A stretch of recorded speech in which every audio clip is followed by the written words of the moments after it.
सुसंगत विचार सरणी तंत्रज्ञाने होते प्रगती देई मानवा सुख समृद्धी निसर्ग अन्विज्ञान विज्ञानाच्या रंजक गोष्टी व्यापून घेई सारी सृष्टी जगण्यातील विज्ञान आणिक विज्ञानातील जगणे विज्ञानम जनहिताय विज्ञानम जनहिताय विज्ञानम जनहिताय विज्ञानम जनहिताय विज्ञानम जनहिताय विज्ञानम जनहिताय विज्ञानम जनहिताय विज्ञानम जनहिताय.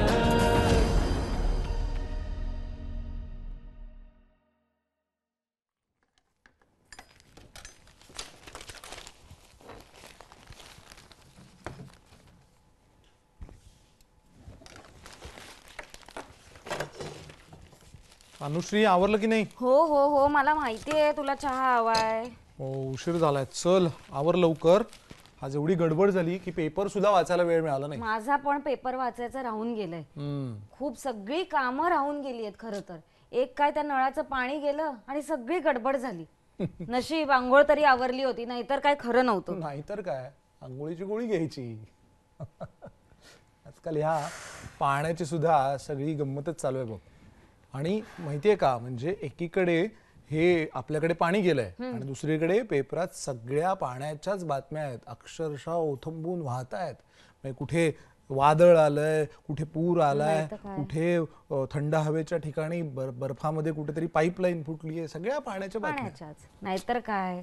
आता आपल्या पृथ्वीचा 75% भाग हा पाण्याचा आहे. बरोबर. त्यामुळे पाणी हे महत्वाचं आहेच, ठरणारच आहे पाणी महत्वाचं. बरोबर. जीवजंतूंचा जन्म सुद्धा पाण्यातच. हो. आणि पाण्याची गंमत काय बघ, म्हणजे पाणी हे अत्यावश्यक जरी असलं तरी सुद्धा एखादी गोष्ट दीर्घकाळ टिकवायची असेल तर त्यामध्ये पाण्याचा लवलेश सुद्धा चालत नाही. हो आहे की नाही गंमत? हो ग काय. त्यात तुम्ही कोकणातले म्हणजे काय, पाणीच पाणी चहूकडे, जळी स्थळी काष्टी पाषाणी फक्त पाणी. मला काय वाटतं माहितीये का अक्षय, तू सारखा त्या पाण्याजवळ राहून राहून असेल कदाचित, पाण्याच्या ज्या काही बातम्या आहेत ना त्या तुलाच आधी दिसतात. हे ऑब्झर्व केलंय मी. फक्त तेवढंच नाहीये. बरं ते जाऊ दे, मला तुला अजून एक काहीतरी सांगायचंय महत्वाचं. तू ते जीवजंतू म्हणालीस ना, तर मध्यंतरी एक अंटार्क्टिका सर्वे टीमने एक सर्वे केला होता आणि त्यांना बर्फाखाली म्हणे काहीतरी 3000 फुटांवरती जीवजंतू सापडलेले दिसले. हो थांबा, मी तुझ्यासाठी ना तो व्हिडिओ सेव्ह करून ठेवलाय. हे बघ इकडे इकडे, हे बघ हे बघ, थांबा, हे बघ. अंटार्क्टिका महासागराच्या बर्फाच्छादित पृष्ठभागाखाली तळाशी अगदी खोलवर गोठवणारं तापमान, अपुरा सूर्यप्रकाश आणि जीवनाला आवश्यक असा अन्नपुरवठाही नाही अशी स्थिती. त्यामुळे तिथे कोणताही जीव आढळणं निव्वळ अशक्य. पण ब्रिटिश अंटार्क्टिका सर्वे टीमला या महासागराच्या हिमथरांखाली जवळपास 3000 फूट खोलीवर काही आश्चर्यकारक जीव आढळले. समुद्र तळाशी असलेल्या पाण्याचे नमुने घेण्यासाठी पाठवलेलं साधन एका खडक सदृश वस्तूवर टेकलं. जेव्हा त्या कॅमेऱ्याचं फुटेज पाहिलं तेव्हा आधी कधीही न माहीत असलेले 2 लहान जीव तिथे दिसले. त्यातल्या एका जीवाला देठासारखं लांब काहीतरी होतं, तर दुसरा काहीसा गोलसर आणि स्पंजसारखा दिसत होता. आता या माहितीचा अधिक अभ्यास करण्याचा चंग वैज्ञानिकांच्या टीमने बांधला आहे. काय बर्फाखाली मजेत राहतात नाही, सॉलिड सॉलिड, आणि त्याला बाहेरच्या घोटलेल्या जगाचं काय सोड सुतक नाहीये, काही फरक पडत नाही. तुला सांगतो अनुश्री, मला ना हे जे असं बर्फाखालचं निवांत आयुष्य आहे ना, ते बघायला भयंकर मजा येते. पण अक्षय, तुला या अजब पाण्याची एक गजब गोष्ट लक्षात आली आहे का? नाही म्हणजे एक गोष्ट नाहीच आहे ती, अशा असंख्य गोष्टी आहेत या अजब रसायनाच्या.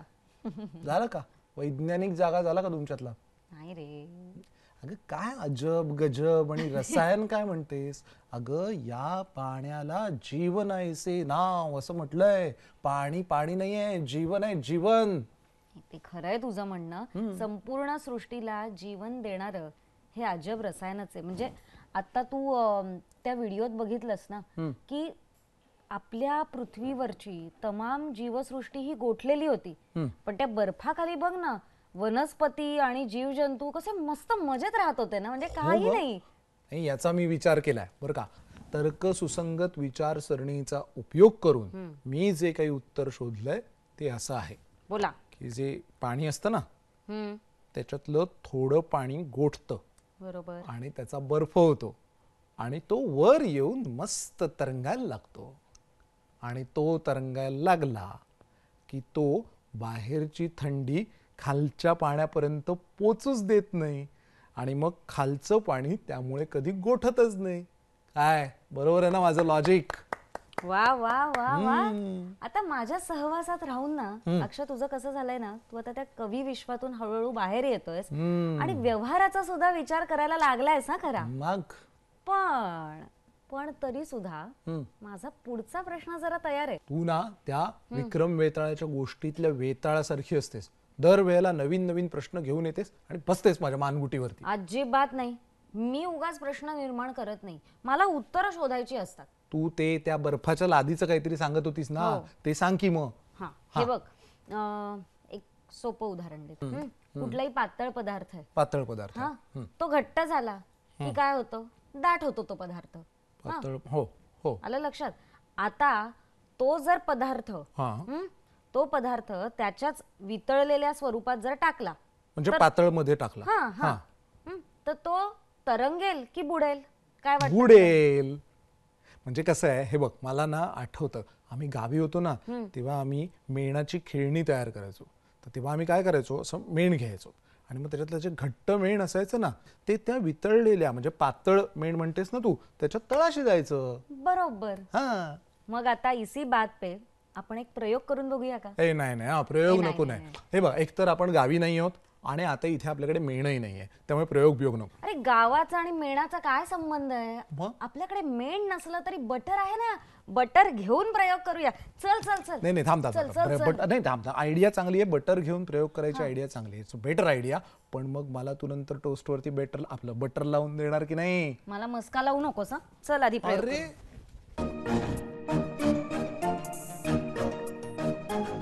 हे बघ, मी आता ना हे बटर असं वितळवून घेतलंय, मस्त गरम केलंय. मी आता हे ओतते. मी इथे पाणी आणून ठेवलेलं आहे बघ. हा, हे बघ, आता ना हा जो घट्ट जो बटरचा तुकडा आहे हा या पातळ बटर मध्ये असा टाकते आणि तो बर्फ टाक त्याच्यात. हा, माझ्याकडे बर्फ हा टाकला. काय झालं? बर्फाचा तुकडा वर तरंगतोय तरंगतोय. आणि ते बटर हळू हळू हळू गेलं तळाला. गेलं. अरे मग काय, म्हणूनच तर मी म्हणत होते ना पाण्याला अजब रसायन. म्हणजे काय तर स्वतः हलकं होऊन तरंगतं ते आणि खालच्या पाण्याला गोठण्यापासून वाचवतं.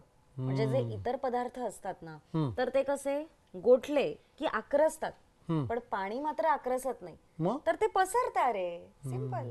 अगं खरंच ग, म्हणजे हे अजबच रसायन आहे H2O आपलं पाणी.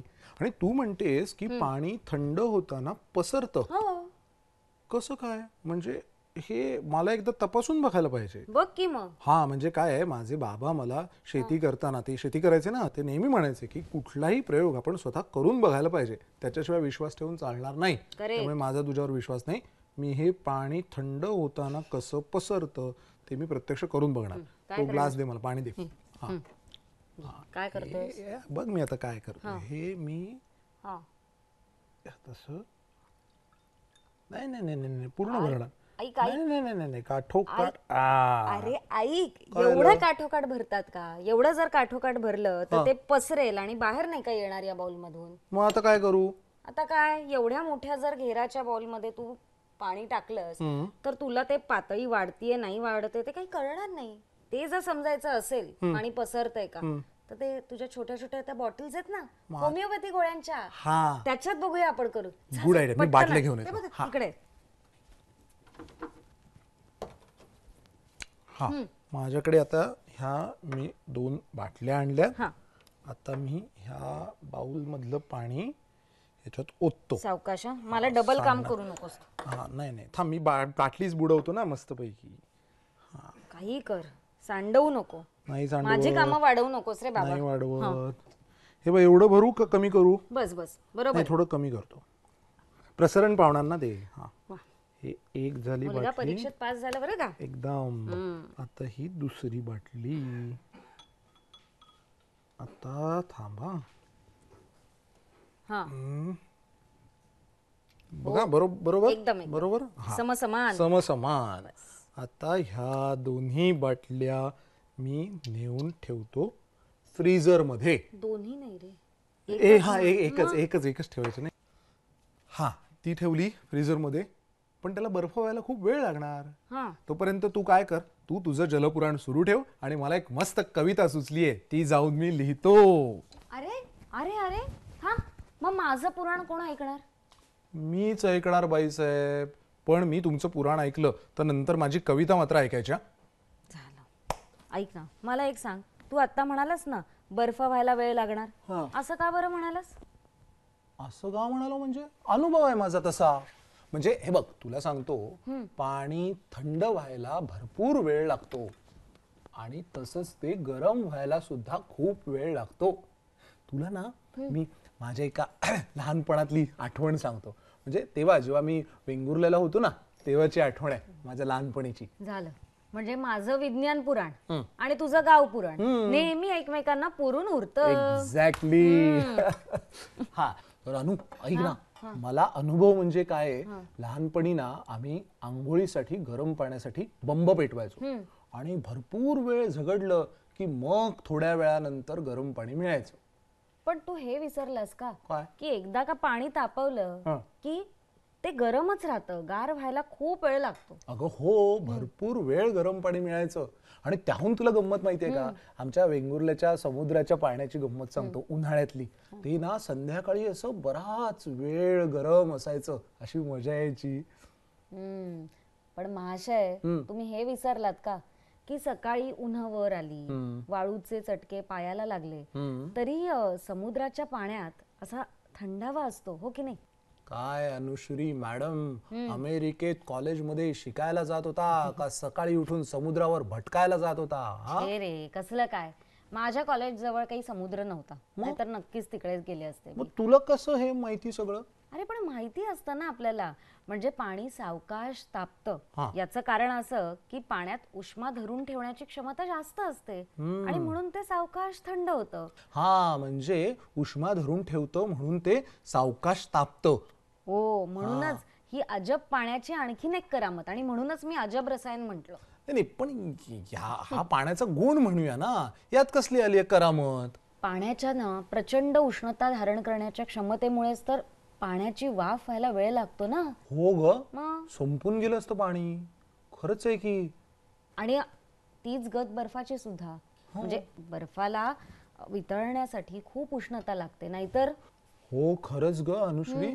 म्हणजे एव्हा ना सगळे बर्फाचे डोंगर वितळून सगळीकडे जलप्रलय झाला असता ग. जाऊ दे जाऊ दे, ते डोंगर जाऊ दे आणि बर्फ सुद्धा जाऊ दे. पण अगदी साधी गोष्ट आहे, आपल्याला एखादा गरम पदार्थ जर थंड करायचा असेल तर तो आपण पाण्यात ठेवतोच ना. हो, म्हणजे तुला जेव्हा उशीर झालेला असतो तेव्हा तू कसा चहाचा कप पाण्याच्या वाडक्यात ठेवून ढवळत बसतेस, बरोबर ना? आणि बघ ना, जिथे नद्या असतात, ओढे असतात, कारंजे असतात, तर तिथला आसपासचा प्रदेश सुद्धा कसा थंडगार असतो ना, तो सुद्धा पाण्याच्या याच गुणधर्मामुळे. तर या आपल्या गुणी पाण्यावर मला एक कविता सुचते आहे. माझी डायरी. कविता म्हणजे पाणी आणि कविता नको रे बाबा, तुला म्हणजे ना कुठल्याही विषयावर कविता सुचू शकतात. हो अगं, तुम्हाला कुठेही जसं विज्ञान दिसतं तशी मला कुठेही कविता सुचू शकते. पण तसं नाहीये, कारण विज्ञान हे सगळीकडे असतंच. म्हणूनच तर म्हणतो ना आपण विज्ञानम जनहिताय. दर वेळेला हा वैज्ञानिक दृष्टिकोन असण्याचा अट्टहास का असतो तुम्हा मंडळींचा? छे छे, अजिबात अट्टहास नाही. म्हणजे परवाच आपला विषय झाला, तूच म्हणालास की नाही की शाळा सुटली तसं विज्ञान सुद्धा सुटलं. पण तसं नाही अरे, कारण मुळात विज्ञान हा काही फक्त पाठ्यपुस्तकांपुरता मर्यादित विषय नाहीच आहे. हा बरोबर आहे ग. विज्ञान म्हणजे तर्कसुसंगत विचारसरणी. आणि प्रत्येकाने असा विचार करायलाच हवा, नाहीतर फसगत होते. फसगत होते? ती कशी काय? बघायचंय तुला? हो चल दाखवते कशी फसगत होते. चल मी तुला दाखवते प्रयोग. मी तुला काय म्हंटल होतं, वैज्ञानिक दृष्टिकोन नसेल तर आपली फसगत होते. हो, आणि ते तू काहीतरी सप्रमाण सिद्ध करणार होतीस ना. सप्रमाण नाही काही, सप्रयोग. हम्म ऐक हे बघ, हाय डिजिटल बॅलन्स. म्हणजे आता थोड्या दिवसांनी तू घराची प्रयोगशाळा करून टाकणार तर. छे, प्रयोगशाळा करायला कशाला हवी? अरे आपलं घर ही मुळात प्रयोगशाळाच असते, आणि त्यातूनही स्वयंपाकघर म्हणजे एकदम उत्तम प्रयोगशाळा. आणि हा डिजिटल डिजिटल बॅलन्स. हा, तोही आपल्या स्वयंपाकघरातलाच आहे. येतंय का लक्षात? येस. लक्ष असतं कुठे तुझं घरात? हे बघ, मी आता हे घेतलेलं आहे, आणि आता मी यामध्ये 10 ml पाणी घेणार आहे. तर मी आता ह्याच्यात 10 ml पाणी घेते. आधी आपण डिजिटल मीटर सुरू करायला पाहिजे ना. थांब, आणि हे ठेवून बघूया. हा, बघ मलाही कळतं थोडं थोडं, लक्ष असतं माझं. माझ्या सहवासाचा परिणाम. हा, मग ऐक, हे बघ, आता मी हे इथे ठेवलं. किती झालं? 10 ग्रॅम. याचा अर्थ काय? 10 ml चं 10 ग्रॅम. बरोबर. हो. पण आता आपण पाण्याच्या ऐवजी जर तेल घेतलं तर काय होईल? त्याचं 10 ml तेल असेल तर 10 ग्रॅमच होणार. असं म्हणतोस? हो. बघूया आपण करून. हो, करून बघ. आता तू तेल घालणार आहेस ना याच्यात? हा, तेल. हा, 10 ml. 10 ml. हा, आता मी 10 ml तेल घेतलंय. आपण वजन मोजूया. 10 ग्रॅमच असणार. बघ, नीट बघ, किती झालं? 9 ग्रॅम आणि 12. म्हणजे वजन कमी झालं. म्हणजे 10 ml तेलाचं वजन ग्रॅम मध्ये कमी भरलं. करेक्ट. हा, म्हणजे आपण जेव्हा 1 लिटर तेल घ्यायचं ठरवतो तर ते 1 किलोला कमी भरणार. बरोबर. म्हणजे आपण भाव बघताना लिटरचे वेगळे आणि किलोचे वेगळे असेच बघितले पाहिजे. बरोबर आहे. नाहीतर आपली फसगत होणार. खरे, म्हणूनच पाणी हे गुणी असतं.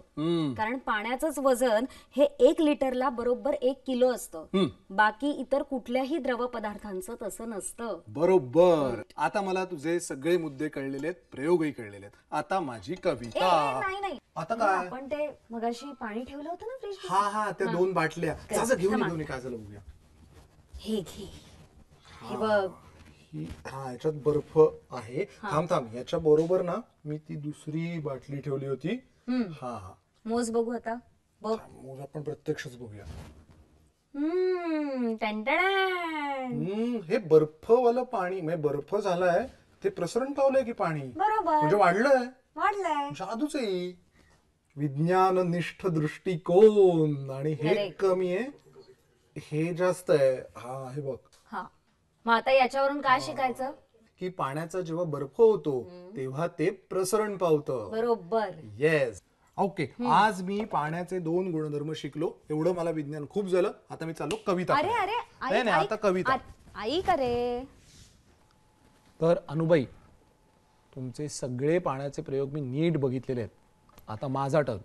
माझी कविता शांतपणे ऐकायची. अरे नक्कीच. त्याशिवाय काय तू गप्प बसणार आहेस? अरे तुझ्या साहित्यिक सासूने तुझ्या डोक्यावर हात ठेवलाय. ऐकवा. जीवन नामक अजब रसायन गुणी तसेच महान, जलग्रहाच्या जीवसृष्टीला अनमोल असे वरदान. शोषून उष्मा थंड करतसे परिसर भवतालीचे, संयमाचे असे वागणे जल अन बर्फाचे. जसे होती हो शीतल शीतल थेंब पाण्याचे, पसरत जाती चहू बाजूने घनकण बर्फाचे. घट्ट असे परिदाट नसे. घट्ट असे परिदाट नसे हो घनरूप पाण्याचे, सरोवरावर तरती अलगद थरया बर्फाचे. तळन गाठता वरचे वरती थंडी झेलून घेती. कळलं का? आतील सृष्टी सही सलामत हिमथर रक्षण करीती. घरोघरी हे गुणी पाणी आपुल्या सर्वांच्या, देऊ आदर जपू त्यास नको अतिपरिचयात अवज्ञा. आणि आता शेवटचं कडवं ऐका. नवल कथा ह्या नसती साऱ्या सहज शुद्ध हे ज्ञान, अजब जगातील सत्य कथा या रोमांचक विज्ञान. अजब जगातील सत्य कथा या रोमांचक विज्ञान, रोमांचक विज्ञान. वा वा वा वा वा वा, टाळ्यांचा गजर. हा? एकदम आवडली की वा, नाही? वा. अगदी आवडली. थँक्यू या थँक्यू गुणी बाळाने गुणी पाण्यावर फारच बहारदार कविता रचली आहे. Thank you thank you. ए पण अक्षय, खरंच म्हणजे पाण्याचा आदर करणं, ते जपून वापरणं हे खूप गरजेचं आहे रे. पाणी जपून वापरलं नाही तर साधारण 2030 पर्यंत भारतातली 50% जनता ही विना पाण्याची राहणार आहे. त्यांना पाणीच मिळणार नाहीये. तू आता जे म्हणालास त्याची आपल्या सुज्ञ प्रेक्षकांना पुरेपूर जाणीव आहे याची मला खात्री आहे. बरोबर. आणि ते नेहमी हे ऐकतच असतात आणि त्यांना हे सगळं माहिती आहे. म्हणूनच आजच्या भागामध्ये आपण काटकसरीने पाण्याचा वापर करा किंवा जलप्रदूषण असं सगळं न घेता पाण्याचे जनहिताय गुणधर्म बघितले. अगदी. आणि आपल्या सुजाण प्रेक्षकांनी ते नक्कीच नोटीस केलं असेल, त्याचं ओळखले असणार अगदी नक्कीच. अगदी याची सुद्धा मला खात्री आहे. म्हणून ना आजच्या भागात आपण एक गंमत करणार आहोत. बर. काय विचार? काय?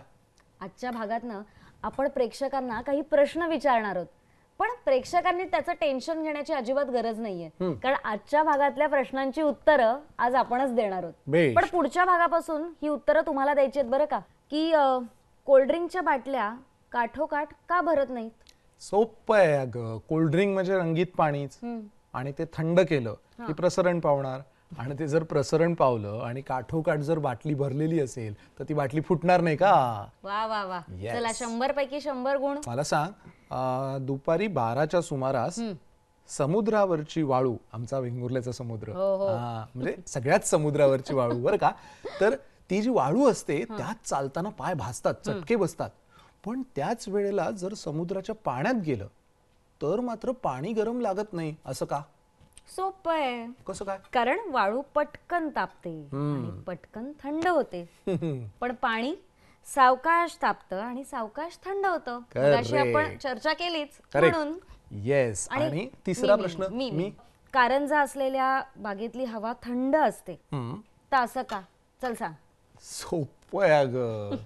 पाण्याचा गुणच आहे उष्णता शोषून घ्यायचा, त्यामुळे तो बागेतली सगळी उष्णता शोषून घेतो आणि मग तिथलं वातावरण थंड असतं. काय मग, बरोबर होतं की नाही प्रश्नाचं उत्तर? अगदी बरोबर. येस. पण इसी बात पे तू आज मला स्वयंपाक करून वाढणार आहेस?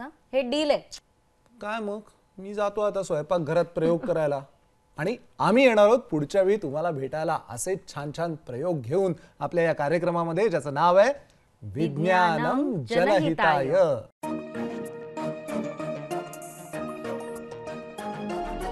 तर्क सुसंगत विचार सरणी तंत्रज्ञाने होते प्रगती. देई मानवा सुख समृद्धी निसर्ग अन्विज्ञान. विज्ञानाच्या रंजक गोष्टी व्यापून घेई सारी सृष्टी. जगण्यातील विज्ञान आणिक विज्ञानातील जगणे. विज्ञानम जनहिताय, विज्ञानम जनहिताय, विज्ञानम जनहिताय, विज्ञान